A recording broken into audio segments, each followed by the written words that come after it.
చిన్ని కృష్ణ నిన్ను చేరికొలతు ధారావాహికలో 5వ భాగానికి మీకు స్వాగతం పలుకుతున్నాం. శ్రీకృష్ణుడి యొక్క సౌందర్యం భువనమోహనమైనటువంటి సౌందర్యం అన్నాం. మరి ఆ సౌందర్యం గురించి మనమైతే ప్రత్యక్షంగా చూడలేదు కదండి. చూసినటువంటి వాళ్ళు వర్ణించి చెప్తూ ఉంటే మనం కొద్ది కొద్దిగా నేర్చుకున్నాం. కానీ వాస్తవానికి కనుక మనం ఆలోచిస్తే ఆ నిజమైనటువంటి సౌందర్యం మనకి ఇప్పటిదాకా కరెక్ట్గా తీసుకొచ్చి ఎవరన్నా చెప్పగలిగారా? ఇప్పుడు ఒక మాట ఒకళ్ళ దగ్గర నుంచి ఇంకొకళ్ళ దగ్గరికి పోయేటప్పటికి ఏమవుతుంది? మారిపోతూ పోతుంది కదా. కొద్దిగా దానిలో ఉండే పస తగ్గుతూ మొదలుస్తుంది. మరి ఎప్పుడో వచ్చినటువంటి ఆ కృష్ణయ్య యొక్క సౌందర్యాన్ని చూసినటువంటి వాళ్ళు అసలు వాళ్ళు చెప్పింది కరెక్టా కాదా అంటే దీనికి సూరదాస్ మహానుభావుడు ఒక చక్కని మనకి లాజిక్ చెప్పాడు. ఆయన అక్కడ ఏంటో తెలుసా? ఏమండి, ఈ కళ్ళు ఎంత గొప్ప సౌందర్యాన్ని చూసినా దాన్ని అయితే వర్ణించలేవు. అవి అద్భుతమైన సౌందర్యం చూసినాయి. ఈ కళ్ళే కదా చూసేది. చూసినటువంటి కళ్ళు వర్ణించగలుగుతున్నాయా? లేదు. వర్ణించేది ఎవరు? నోరు వర్ణిస్తోంది. అవునా? వర్ణించేటువంటి నోరు కృష్ణుడి యొక్క సౌందర్యాన్ని చూసిందా? చూడలే. చూసిన వాళ్ళేమో చెప్పలేకపోతున్నారు, చెప్పేవాళ్ళేమో చూడలేకపోయారు. కాబట్టి నువ్వు ఏదైతే తెలుసుకుంటున్నావో అది దానిలో సంపూర్ణత్వం లేదు. అసలైనటువంటి సౌందర్యాన్ని నువ్వు అనుభవించాల్సిందే. నువ్వు అనుభవిస్తేనే ఆ శ్రీకృష్ణుడి యొక్క సౌందర్యాన్ని గురించి తెలుస్తుంది. కానీ చెప్పినందువల్ల పెద్దగా తెలియదండి బాబు అంటున్నాడు.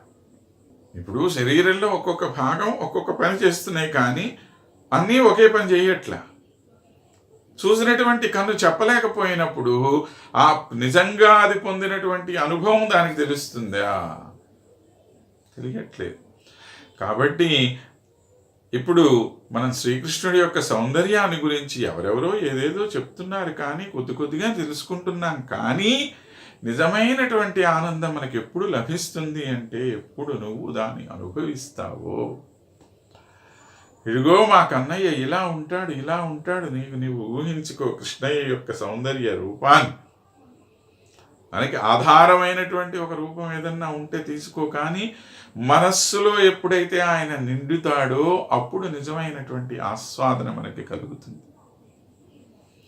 లేకపోతే అప్పటి వరకు ఈ పైన ఏదో ఎవరో చెప్పటం మనం వింటం తప్పితే ఇంకేమీ జరగదన్నమాట.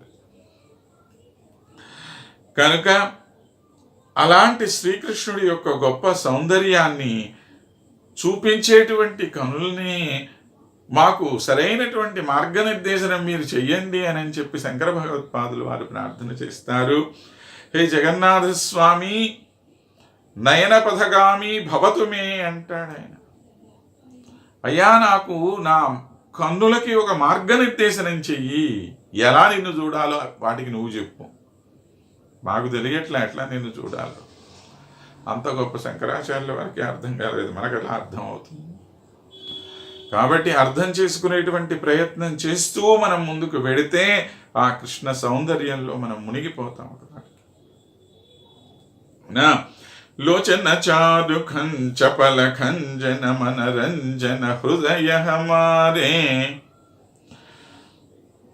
అయ్యా శ్రీకృష్ణ, నీ యొక్క కళ్ళు ఉన్నాయి చూసావా? ఆ కళ్ళు ఎలాంటివి అనంటే నల్లగా ఉండేటువంటి ఖంజన పక్షులు అన్నమాట, కాటుక పిట్టలు లాంటివి.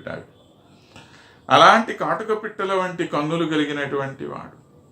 దాంతో నువ్వు మా మనరంజన హృదయ హమారే, మా మనస్సును రంజింపచేయవయ్యా స్వామి.